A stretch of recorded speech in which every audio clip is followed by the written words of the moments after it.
And I literally have not had a week go by when people haven't written to me to tell me that they need to go on strike because they're getting absolutely screwed by their bosses in these organisations that are taking home a fortune. We've seen more strikes in the past year than I can remember in my lifetime, and that is because none of the governments are standing up for working people. So we have to stand up and fight against it. And this week, of course, we see Ofgems say it's okay, we'll put the cap up every 3 months instead of at the end of the year. That's just bad news every 3 months for working people. That's not any way to help us. What we need is a cost of living package by both governments to put money in people's pockets and help us through the crisis today.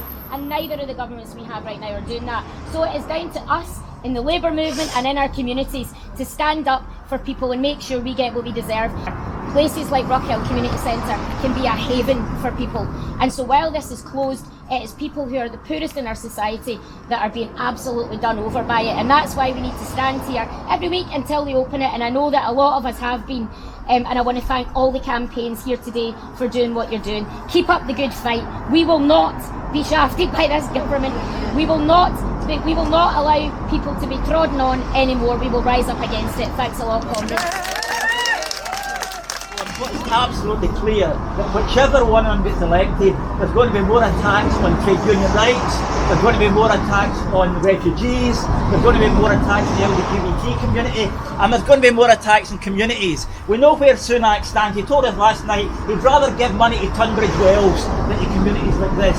This is the richest man in Parliament. The richest man in Parliament. This is how he sees poor working class people. So I think this campaign has got to go on and on. Long times I've seen this level of rising trade union struggle, right? And I think what's very exciting, and I don't know if people saw this on Facebook, a post from Dave Ward from the CWU. He's in talks with Mick Lynch for the RMT, he's in talks with Sam Graham. The possibility of a one-day general strike, which I think would be Yeah, so as a member of Get Glasgow Moving, I thought I'd say a few words about our campaign. Our buses and trains are public infrastructure, just like the community centre here and the district heating system in Whiteford.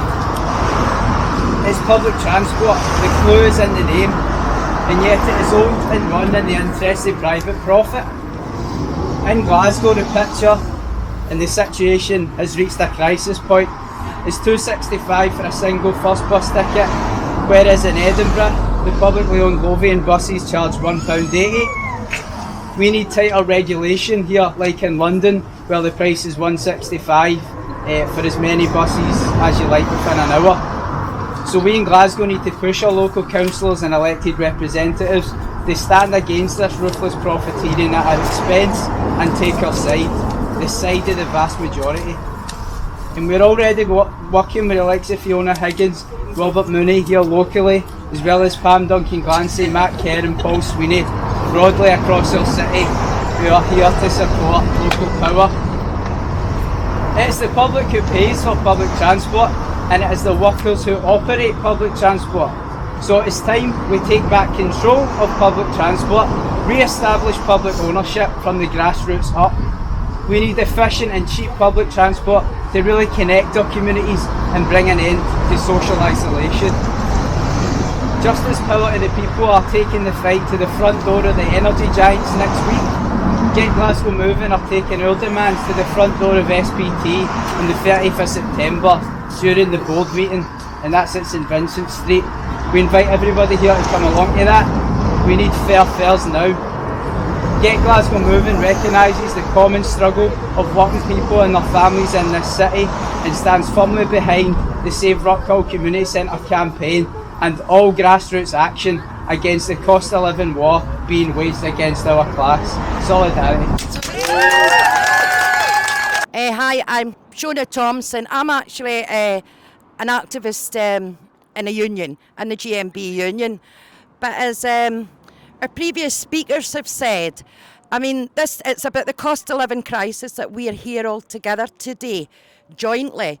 And I really think this is important because a lot of it that gets highlighted on the media, on the TV, is all about the workers, you know, whether it's the RMT, the local government workers, the CWU communication workers. It's about every single individual and adult that lives in Scotland, and this is what's affecting us. And we need to be united here, right? The unions will go out and start demos and protests and everything, but the weight of the people need to be there as well. And that means that we need communities and unions fighting together. And all workers, whether you're in a union or not. Now, as far as unions go, the STUC is having a rally in Edinburgh on the 8th of September. Yeah, and this is to bring all joint trade unions together. This is all working people. But to me, it is a rally because it is addressing Scottish Government, so it should be a rally for all of the people of Scotland. And I think all communities and everything should try and get there as well, because, I mean, just united we're stronger. And me, it's the communities that run Glasgow. Okay, it's the communities, it's the working class people in Glasgow that keep the economy in the high streets, because we're all the cash spenders. We don't live on the never and credit. We can only spend what is put in our pockets. You know, so let's all just get together, brothers, sisters, comrades, solidarity. Here for far too long now outside Ruchill Community Centre, trying to get it to open. This goes to the heart of the matter about what's wrong with everywhere at the moment. This is a centre in one of the most deprived areas of Glasgow. There used to be 2 community centres here. This is the only one left, and it has not been open since COVID. It's an absolute disgrace. Meanwhile, there's a gated community up the road with luxury houses where the locals can apparently get work as cleaners or gardeners. It's an absolute shock to the system that is how the council think. Bellway Homes had to pay £400,000 because they weren't providing affordable housing, which is another shock. None of that money has come back to this community. We still haven't had answers about where that money has gone, and that is at the heart of the problem as well. All of these problems about rising fuel bills, rising costs, being absolutely screwed by those at the top, it has to stop. It's good to see so many people here united for our cause, and I hope we continue to do great stuff, get this building open, and a whole lot more as well. Thank you. And I can remember the Thatcher years, and the Thatcher years, it was an attack on the trade unions, and to a certain extent they won. They beat the miners, and trade union membership at that time was round about 13 million. Just today it's 6 million. But I'm delighted to say that over the last 3 years it's rising again. And that's because people realise what this Tory government are doing to us. And the fact that the richest 10% through austerity, through COVID, through the war in Russia and Ukraine, they're getting richer and richer. As the poorest 20% are getting poorer and poorer. It needs to stop.